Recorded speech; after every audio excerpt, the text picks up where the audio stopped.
it's Yukibad back again with another Path of Exile video. Today I got a showcase for you. It is my new build.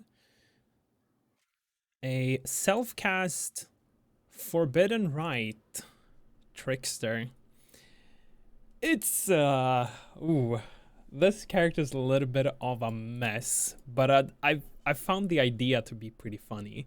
You know, a lot of people playing Forbidden Rite as a spell totem type of character, most likely Hierophant. It's dealing a lot of damage. Everyone knows this. But I wanted to do it self-cast. I wanted to be the totem. I wanted to puke the projectiles and, you know, do the chaos thingy. But that comes with a lot of complications. First thing, I didn't want to be CI, because that would be too easy. That would be a really easy way to mitigate the huge thing, the huge drawback, the main reason people go for totems instead of self-cast. If you read the third line here, actually fourth line, take 40% of your maximum life and 25 of your maximum energy shield as chaos damage. And that happens on every cast. It's not just one cast, it's on every cast. So if you have Spell Let Go, if you have Unleash, every time you cast Forbidden Rite, you're gonna remove 40% of your life and 25% of your max energy shield as chaos damage. But this got me thinking, right? Because it says as chaos damage. That means we can use chaos resistance to mitigate this drawback. And I really wanted to do this because this way we can scale life and chaos res and energy shield, and you know, we don't have to be CI, so we don't have to worry about life. Like, we're actually getting the benefit of losing our life here. If we read the second and third line here, deal 5% of your maximum energy shield as base chaos damage and 12% of your max life as base chaos damage. Like, we're getting these benefits as when we're self-casting and have a lot of max life and max energy shield. As you can see right now, I don't have a huge life pool or a huge energy shield pool, but it's decent, right? 4,500 and 4,000 flat energy shield. On top of having a crown of the inward eye, we're getting the benefits from Transfiguration of Soul and Transfiguration of Mind. Transfiguration of Body doesn't really do anything since we're not attacking. So Transfiguration of Soul is 30% spell damage from our based on our energy shield, increases and reductions to our energy shield, and Mind is just generic global damage from increases and reductions to mana. And that's going to reflect in our skill tree, right? I don't take up a lot of damage nodes. Like, if you look at the tree, it's mainly defensive nodes, except for the cluster jewels, this small cluster right here, and, well, the start here. Everything else is just defensive nodes. And it has some really fun interactions, and I've had a lot of fun playing this, but it's a nightmare to level. I'll go through that in a second. So we're using a Petrified Blood in order to stay on low life. That way we get the benefit from Pain Attunement. I use Mind Over Matter to mitigate some of the damage, 30% of the damage, from the Forbidden Rite casts. We're also heavily spec'd into maximum chaos res, and this is where the self-cast, like the fun of the build comes in, right? I have right now a total of 83 max chaos res. We can get more. I'll go over where we can get those. But this is what makes it possible to self-cast Forbidden Rite without dying to it.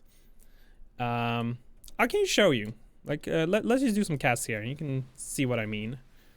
Like, we're losing a bunch of mana, we're losing a bunch of life.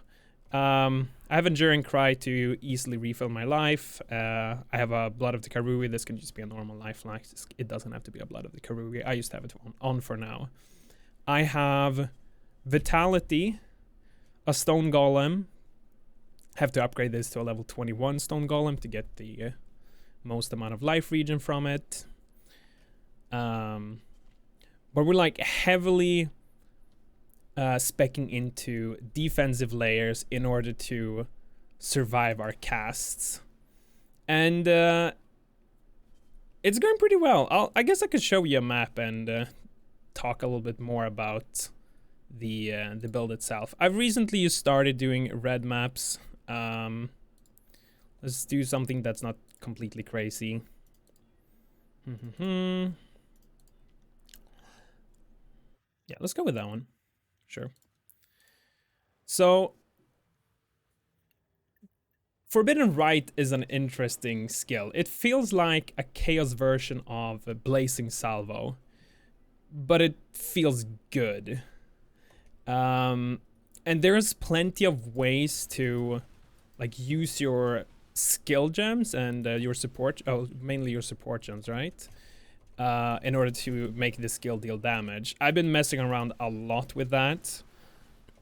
I've used Unleash. That was fun. It's really funny puking out, I don't even know how many hundreds of projectiles from one cast. And just demolish everything that's in front of you. However, that takes a lot on your life, and once you've, unleashed one time, you really want to move on to the next pack and unleash again. But if something survives, it feels awful having unleash over spell echo. And one of the other reasons I switched from unleash is because of the horrible cast time you have with Forbidden Rite. It has a very long cast time. I think the base is 0.75, which means you have to scale a lot of cast speed in order for it to feel good, so you don't stand still for too long and take too much damage. So I've like really went out of my way to buy some high cast speed jewels and gotten a decent wand with quite some cast speed on it. It's just 22. I guess it's not insane. And I'm also generating frenzy charges with cast speed damage taken cold snap to maintain my cast speed so it feels okay to clear with.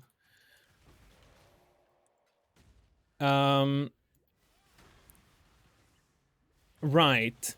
So the playstyle is basically you have to aim a little bit in front of the enemies, especially if it's a fast rare just charging against you. You really want to aim in front of it because it takes some time for the projectiles to land on the ground, and you really want to hit them with that big shotgun. Like where you're aiming is where your primary projectiles are gonna land, and that's where your big DPS comes from.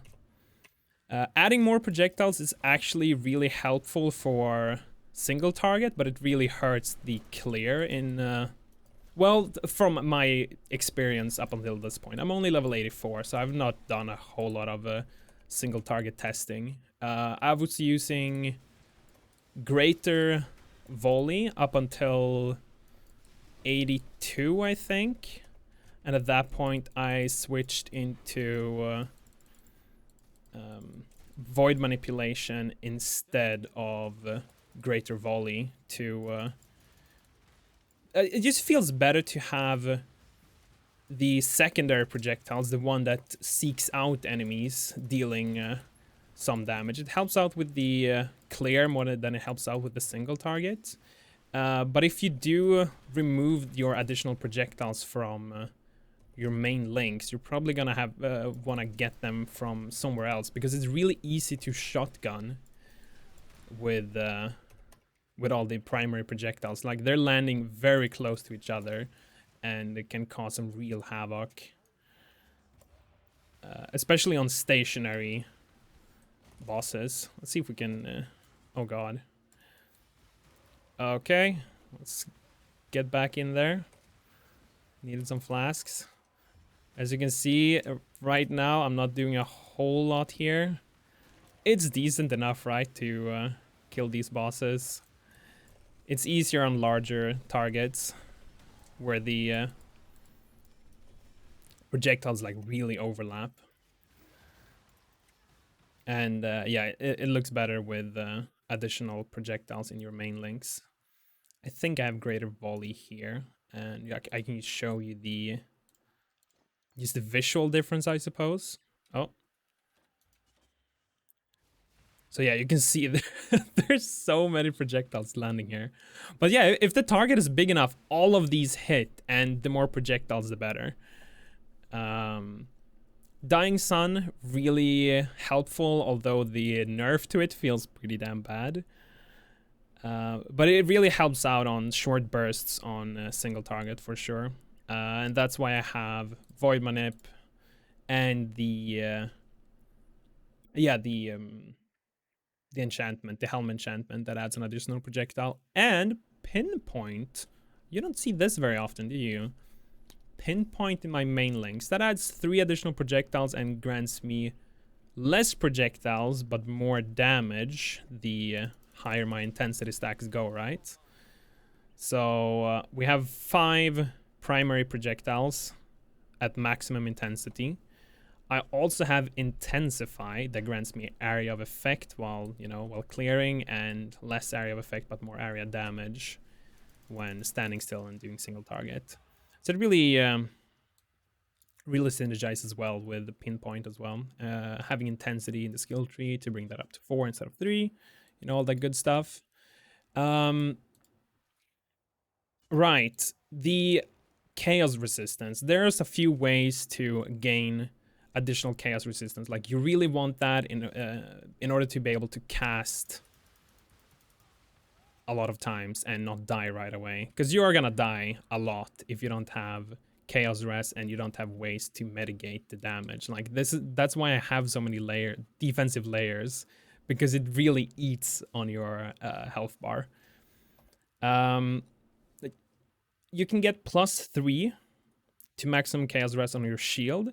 That's gonna be one of your primary objectives, to just get more chaos rest on your shield. I got a decent shield here with life, evasion, energy shield. It's on a bad base though. This should have been on a primary supreme spike shield, I think it's called. Supreme spike shield. That should be the base. And should have more chaos rest. You can get it on armor, but I think it's a prefix, so you might not want to compromise your prefixes here. Potentially not getting the life roll. That's gonna have to be up to you, man. I don't know. And then I'm gonna say the easiest way, because it's not super hard to get Born of Chaos on cluster jewels. It's +3 from each cluster jewel. It's really good. Super easy to gain maximum chaos rest there, and we got maximum chaos rest here. All right. Short on how I leveled the build. It was not pleasant. I started off from level 1 with Blight. That was pretty fun. And I went with Contagion and Essence Drain for... yeah, up until level 16 after killing Fidelitas. And then I could start using Forbidden Rite. That's not a good experience, man. You really don't want to use that early on. But if you want to, and go through the pain that I did, I highly recommend getting... is it Dusk Toe? Yeah, getting Dusk Toe. And make sure that you only use Forbidden Rite as long as you have a flask up. This gives you 50% chaos res.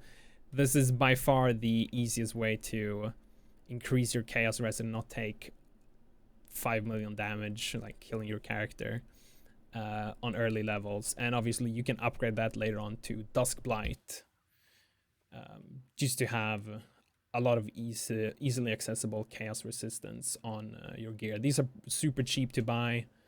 This is what, 1 chaos, 1 alch. This is 10 chaos, something like that. But if you don't want to go through that, if you don't want to struggle, just go Contagion, Essence Drain, or Blight. That's, yeah, it's super easy to spec out of the like chaos damage over, well, the damage over time nodes whenever you're ready to do that. I started off with Swift Killer because that's by far the best first Ascendancy in Trickster. I later spec'd out of it to go for Weave the Arcane. Like, we really want to get a bunch of mana in order to sustain Mind Over Matter, and the fact that it's, what does this cost? 99 mana per cast, and if you have something like Greater Volley in there, it's gonna be 114. So this really eats up on your mana, like a lot of builds do these days. And yeah, we do gain the benefit from Transfiguration of Mind here in the Inward Eye. So getting a bunch of mana is also getting damage, and it's also survivability. Patient Reaper, this is a must-have if you want to use Forbidden Rite. Like, this just makes it so much easier to clear. Because as soon as you killed something, you're gonna get your life and your mana right back up there. Obviously, your energy shield as well. I had to figure out a way to trigger the last line here, increase recovery rate of life, mana, and energy shield when you've killed kill an enemy with damage over time recently. The way I did that was getting the cast when damage taken Cold Snap, and I also had, instead of Void Sphere here, I had a Contagion. I'm just messing around with Void Sphere right now. It doesn't seem to be super necessary. Maybe if you're better at playing around Void Sphere, that might be something to look into. Maybe getting Sigil of Power instead to increase your damage output if your mana regen is good enough. But yeah, getting Contagion and Cold Snap in order to trigger the Patient Reaper recovery rate is gonna be a really good idea. And you can actually play around with the level of cast when damage taken here. Because when you use Forbidden Rite, you take damage, right? And that is actually counting towards your cast when damage taken. So I'm considering leveling this up a little bit and see how much see how far we can take it. Obviously, it's going to cost more mana to level up the gems itself, so it might not be worth it. But maybe that's a build. Maybe you want to use Forbidden Rite to proc some cast when damage taken chains. I don't know. I just found that to be a fun interaction. Prioritize. What do I prioritize here? I got a one with mana, cast speed, and a little bit of prod speed. I want the prod speed because without any prod speed, it's really slow from the time you cast to the time it lands on the ground. Like, you really want to minimize that time for it to feel smoother. It feels pretty clunky to cast, and the enemies that runs towards you gets past your projectiles and don't even take any damage. So yeah, getting some prod speed on your wand, probably the easiest way to do it. There's also a prod speed enchant if you want to do that. I mean, you can get prod speed in the skill tree as well, but it's... yeah, probably don't do that. And last thing is, you can probably do this crit. You don't have to go non-crit like I have. But I think going for Occultist is gonna be the better way to do a crit version. Maybe go double Void Battery, scale some power charges, and scale some AoE through those. Because the basic AoE is pretty small, and that is the main reason I went with Intensify, to get a little bit more area of effect, and to, well, obviously it's damage when you shoot on single target. And I went for Arcane Expanse because it, also gives you a little bit of area of effect here. You can potentially go into Blast Radius. And, well, maybe want to go in towards Amplify later on, or getting some medium area of effect jewels in your cluster. That works as well. And yeah, I think that's all I have to say for now. I'm gonna update this build as soon as I feel like I'm ready with it. This is still just experimenting, trying things out. I guess I could, I don't know, do you guys want to see my links maybe? Forbidden Rite, Spell Echo, Arcane Surge, Void Manip, Intensify, Pinpoint, Flame Dash, Stone Golem for regen, Enduring Cry for regen, Discipline, just increase. You know what it does. Oh yeah, Steelskin. Steelskin is amazing. Fucking have that. Steelskin is gonna be your best friend. It really helps out with casting early on. This is the amount of damage I take without Steelskin, and as soon as Steelskin is up, I barely lose any life. Steelskin is really good. Make sure you have increased duration on that in order to be able to cast for longer. You barely touch your mana, you barely touch your HP as soon as Steelskin is up. Maybe you want Steelskin duration enchantment instead, used to be able to cast longer and sustain more damage. You can see the amount of damage goes down here. And